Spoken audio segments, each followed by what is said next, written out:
नमस्कार students. 2 chapter गद्य भाग के कंप्लीट हो गए हैं।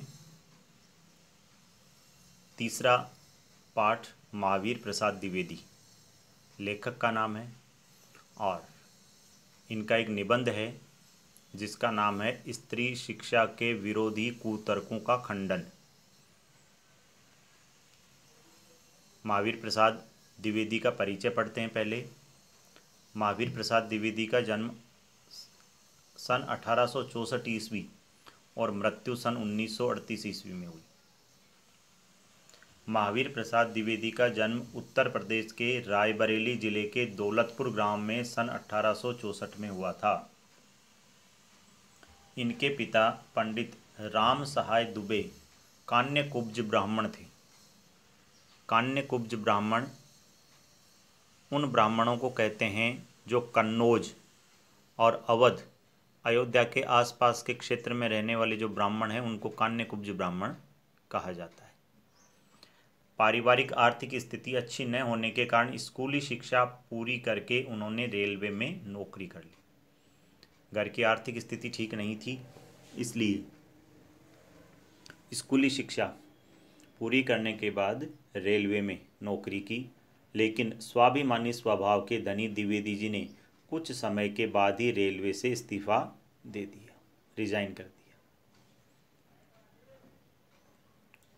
इन्होंने सन 1903 से लेकर 1920 तक सरस्वती पत्रिका के संपादन से ये जुड़े रहे थे। एक सरस्वती नाम की पत्रिका मैगजीन निकलती थी, उसके संपादक के रूप में इन्होंने काम किया 1903 से लेकर 1920 तक।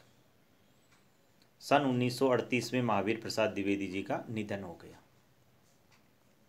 महावीर प्रसाद द्विवेदी प्रखर व्यक्तित्व और बहुमुखी प्रतिभा के धनी साहित्यकार थे। इनका व्यक्तित्व, इनकी पर्सनालिटी बड़ी अट्रैक्टिव थी और मल्टी टैलेंटेड थे। हर एक क्षेत्र में इन्होंने अपनी प्रतिभा का परिचय दिया था। ये कवि भी थे, समालोचक भी थे, निबंधकार भी थे, संपादक भी थे, भाषा वैज्ञानिक, इतिहासकार, अर्थशास्त्री आदि विभिन्न रूपों में उभरकर सामने आए थे। कविताएं भी लिखते थे। समालोचना, जो ग्रंथ पहले लिखे जा चुके हैं उन ग्रंथों की समीक्षा करके उनकी कमियां निकालना। निबंध भी इन्होंने लिखे हैं। संपादक, एडिटर भी रहे हैं ये। भाषा वैज्ञानिक, यानी भाषा में जो नवीन प्रयोग हैं वो भी इन्होंने किए हैं। इतिहासकार भी रहे हैं ये, और एक अच्छे अर्थशास्त्री के रूप में भी इनको जाना जाता है। तो इतनी सारी फील्ड में इनका नॉलेज था। आपने 1903 से 1920 तक सरस्वती के संपादक रहे और हिंदी व्याकरण और वर्तनी के नियम स्थिर करके हिंदी गद्य की भाषा का परिष्कार किया, यानी उसको शुद्धिकरण किया था। हिंदी व्याकरण की वर्तनी संबंधी जो नियम है, आप लोग शुद्ध अशुद्ध में जो वर्तनी संबंधी नियमों के बारे में जानकारी प्राप्त करते हैं वो सारे नियम द्विवेदी जी ने ही स्थिर किए थे। और हिंदी भाषा में जो कमियां थी उन कमियों को दूर करके हिंदी भाषा का शुद्धिकरण इन्होंने किया था। द्विवेदी जी ने अपने समकालीन यानी उस समय के कवियों और लेखकों का साहित्य रचना में मार्गदर्शन भी किया था। उस समय जो कवि और लेखक थे उभरते हुए, उन लोगों को भी इन्होंने अच्छा सहयोग दिया था।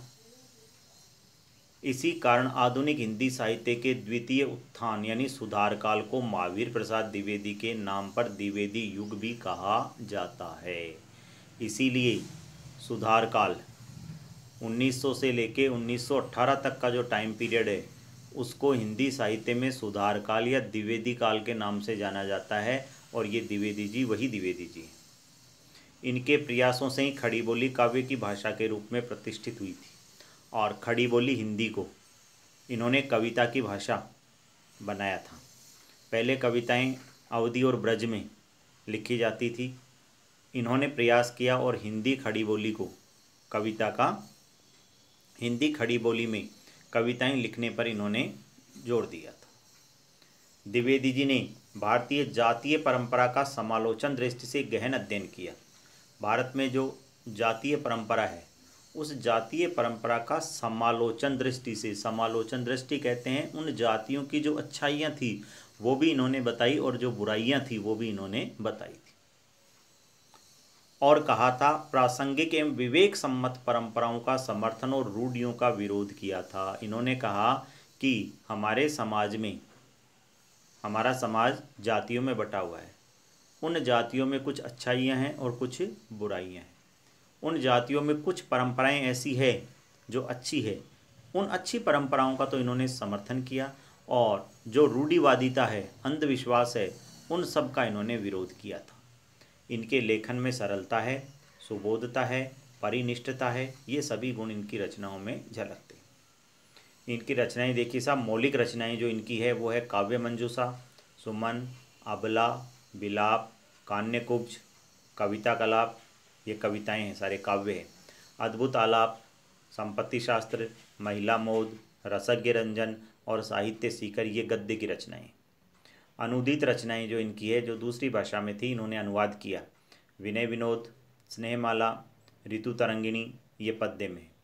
भामिनी विलास, रघुवंश, बेणी संहार, बेकन विचार रत्नावली और स्वाधीनता, ये गद्य की रचनाएं। तो ये द्विवेदी जी का लेखक परिचय और उनका साहित्यिक परिचय, ये दोनों हो गई। प्रस्तुत पाठ देखो साहब, अभी मैंने आपको बताया था पाठ का नाम है स्त्री शिक्षा के विरोधी कुतर्कों का खंडन।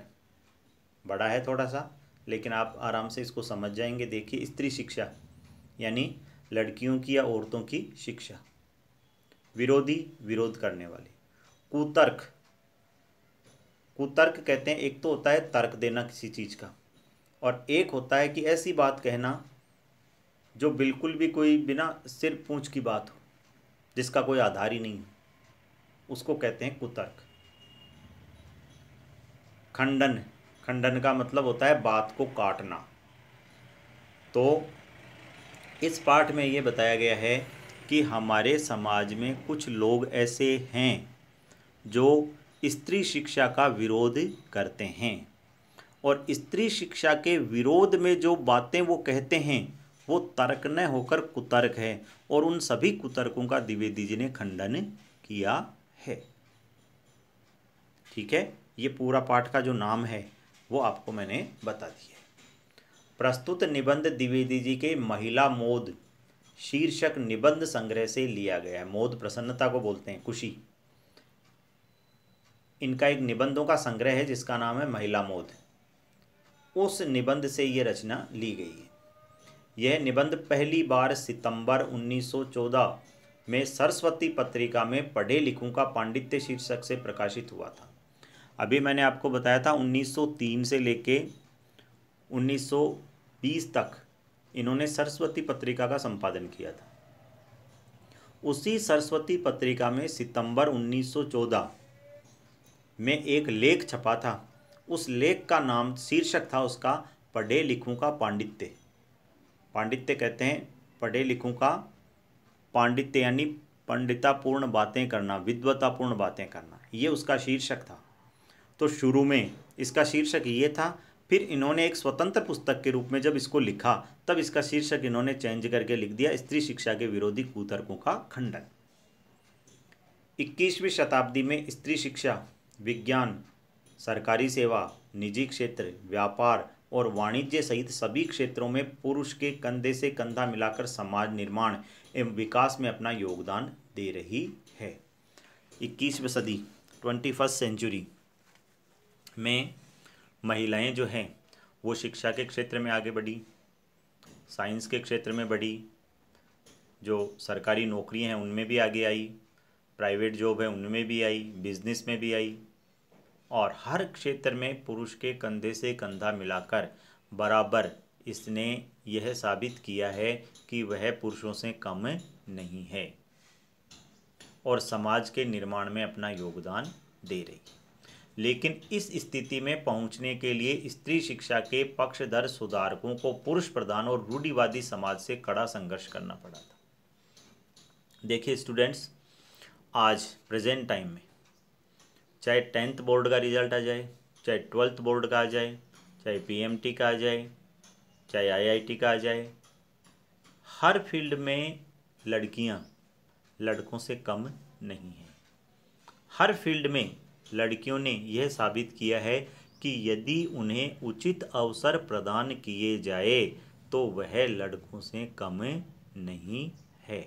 लेकिन क्या आप ये जानते हैं कि आज लड़कियों की जो स्थिति है, उस स्थिति में उन्हें लाने के लिए द्विवेदी जी जैसे बहुत से लोगों ने हमारे पुरुष प्रधान समाज से टक्कर ली और जो रूढ़िवादी सोच है, उस रूढ़िवादी सोच के खिलाफ उन्हें बहुत संघर्ष करना पड़ा है। तो स्त्रियां आज जिस मुकाम पर पहुंची है, उस मुकाम पर उनको पहुंचाने के लिए द्विवेदी जी जैसे लोगों ने आज से लगभग 100 साल पहले ही प्रयास शुरू कर दिए थे। उसी का परिणाम है कि आज हर एक फील्ड में स्त्रियां, लड़कियां अपनी योग्यता का परिचय दे रही है। प्रस्तुत निबंध स्त्री शिक्षा को समाज और परिवार के विघटन और पतन के लिए जिम्मेदार ठहराने वाली दकियानुसी सोच, पुरानी सोच को अकाट्य यानी जिसे काटा नहीं जा सके ऐसे तर्कों द्वारा सिरे से ही खारिज करता है। ये जो पाठ है, ये पाठ कहता है कि लड़कियों को पढ़ाने से परिवार का विघटन नहीं होता है, परिवार नहीं टूटता है। लड़कियों की पढ़ाई परिवार के पतन का कारण नहीं है। और जिन लोगों की ऐसी सोच है, वो सोच दकियानुसी है, पुरानी सोच है। और उस सोच को द्विवेदी जी ने ऐसे ऐसे तर्क दिए हैं और तर्क देकर उस सोच को काटा है। उन सभी कुतर्कों का उन्होंने खंडन किया है। साथ ही इसमें इस दकियानुसी और अप्रासंगिक, जो प्रासंगिक नहीं है, परंपराओं के अंधानुकरण के बजाय विवेक सम्मत एवं तर्कपूर्ण परंपराओं को ग्रहण करने की बात कही गई है। हाँ, इस पाठ में बताया गया है कि जो पुरानी सोच है दकियानुसी और पुरानी जो परंपराएं हैं, उनका अंधानुकरण मत करो, अंधे होकर उन्हें मत अपनाओ। विवेक बुद्धि से सोचो कि आज के स्थितियों को देखते हुए ये परंपरा सही है या नहीं है। मान लीजिए कोई परंपरा आज के 100 साल पहले चली आ रही थी, तो वो उस समय के अकॉर्डिंग सही थी, लेकिन वो आज के अकॉर्डिंग सही नहीं है। तो हमें ऐसी परंपराओं को छोड़ देना चाहिए। और तर्कपूर्ण और विवेक सम्मत जो परंपराएं हैं, उनको ग्रहण करने की बात कही। इसकी भाषा शैली हिंदी के द्विवेदी युगीन गद्य की एक वानगी प्रस्तुत करती है। और इस पाठ में जो भाषा है, इसकी जो शैली है, ये बताती है कि आज से 100 साल पहले द्विवेदी काल में गद्य की भाषा कैसी थी, उसका एक नमूना, एक एग्जाम्पल है। तो स्टूडेंट्स, ये पाठ का परिचय और लेखक का परिचय आपको बता दिया है, आपने समझा भी है। पाठ का नाम एक बार फिर देखिए आपके सामने है, स्त्री शिक्षा के विरोधी कुतर्कों का खंडन। यह पाठ कहता है कि जो लोग स्त्री शिक्षा के विरोधी हैं और इस विरोध में जो कुतर्क देते हैं, उनका खंडन करते हैं लेखक द्विवेदी जी। ठीक है, तो ये आपको करना है। और अगली अपनी जब क्लास आएगी तो उसमें इस पाठ को अपन शुरू से पढ़ेंगे। धन्यवाद।